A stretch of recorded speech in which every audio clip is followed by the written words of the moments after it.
हमारे साथ खास बातचीत के लिए मौजूद हैं केंद्रीय मंत्री श्री पीयूष गोयल। सर, जी मीडिया पे आपका स्वागत है। सबसे पहले आपको गणेश उत्सव की ढेरों शुभकामनाएं सर। आपको भी बहुत बहुत बधाई, शुभकामनाएं। सभी आपके दर्शकों को, देश और महाराष्ट्र के श्रद्धालु गणेश भक्तों को मेरे तरफ से, उनके परिवारों को, उनके मित्रों को, सभी को बहुत बहुत बधाई। जी सर, शुरुआत करते हैं। 17 सितंबर को स्वच्छ भारत अभियान के 10 साल पूरे होने को हैं। किस तरह से आप ये सफ़र देख रहे हैं और सरकार की ओर से किस तरह के कार्यक्रम हम देख पाएंगे?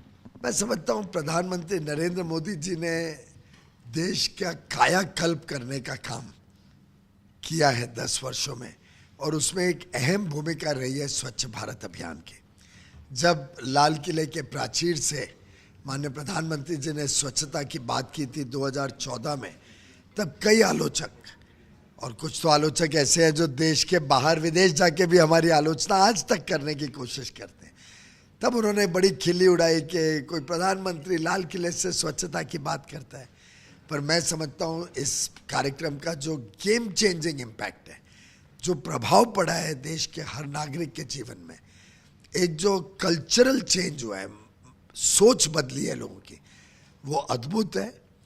आज व्यक्ति कुछ भी कचरा डालने के पहले सड़क पे या गाड़ी में से या ट्रेन में से 2 बार सोचता है। स्वच्छ भारत होगा तो स्वस्थ भारत भी होगा, लोगों के स्वास्थ्य के ऊपर भी इसका बड़ा परिणाम है, और एक देश और विदेश में भारत की साख भी बढ़ी है स्वच्छता के कारण। सर, सरकार की तरफ से बहुत बड़ा डिसीजन जो है लिया गया है, जिसमें कि बासमती और अनियन के एक्सपोर्ट के ऊपर जो रेस्ट्रिक्शन थी उसको काफ़ी ज़्यादा ईज आउट किया गया है। आपका मिनिस्ट्री है सर, कैसे देखते हैं इस डिसीजन को?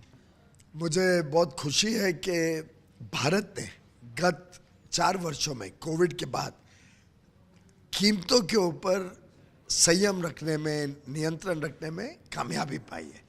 आप देखिए तो पूरे दुनिया में महंगाई की जब चोट पहुंची हुई थी, लोग परेशान थे, त्रस्त थे, भारत के लोगों के ऊपर ये महंगाई की चोट नहीं पहुंचाने दी।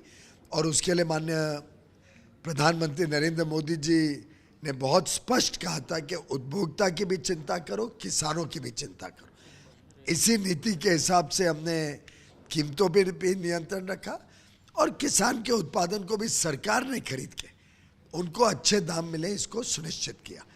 अब कीमतें कम हो गई हैं, महंगाई कम हो गई है, उसको मद्देनज़र रखते हुए पाम ऑयल के ऊपर इंपोर्ट ड्यूटी बढ़ाने से सोयाबीन के जो दाम हैं वो अच्छी मात्रा में बढ़ेंगे।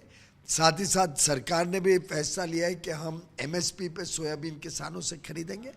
इन दोनों निर्णय से अब सोयाबीन के किसानों को अच्छा दाम मिलेगा। 20% बढ़ाया गया है पाम ऑयल के ऊपर आयात शुल्क, इंपोर्ट ड्यूटी, और उससे उसी के साथ साथ जो कुछ थोड़े बहुत रिस्ट्रिक्शंस रखे थे वो सब हटा दिए गए हैं। बासमती चावल के ऊपर भी जो मिनिमम एक्सपोर्ट प्राइस था $950 का, वो भी हटा दिया गया है। और प्याज को जो लोग निर्यात करते थे उस पर $550 की मिनिमम एक्सपोर्ट प्राइस थी, उसको ख़त्म कर दिया है, और उसके ऊपर जो एक्सपोर्ट ड्यूटी थी उसको बड़े मात्रा में घटाकर अब प्याज का निर्यात भी होगा, और प्याज के किसानों को बहुत अच्छा दाम भी मिलेगा। सर, ऑटो इंडस्ट्री में काफ़ी अच्छी रुचि हम देख पाते हैं आपकी। तो हाल ही में एक कन्वेंशन में आपने बताया कि किस तरह से $100 बिलियन का एक्सपोर्ट हम देख पाएंगे ऑटोमोबाइल में कंपोनेंट के बेस पर। किस तरह का रोड मैप है सर? भारत की जो ऑटो कंपोनेंट इंडस्ट्री है उसने बेहतरीन काम किया है। आज वो विश्व स्तरीय प्रोडक्ट्स बनाते हैं। 2 दिन पहले एयरबस के CEO आए थे, वो भी बता रहे थे कि हम बहुत बड़े पैमाने पे भारत से कंपोनेंट्स खरीद के एयरबस प्लेन में डालते हैं, लगभग 9-10 हज़ार करोड़ का, और आगे चल के उसको 20,000 करोड़ करने वाले हैं। बोइंग कंपनी जो बोइंग एयरक्राफ्ट बनाती है वो भी बड़े पैमाने पे भारत से कंपोनेंट खरीदती है। ऐसे ही भारत की जो ऑटो इंडस्ट्री है वो तेज़ी से बहुत आगे बढ़ रही है। इलेक्ट्रिक व्हीकल इंडस्ट्री भी बढ़ रही है। ऑटो कंपोनेंट में अपार संभावना है। आज के दिन लगभग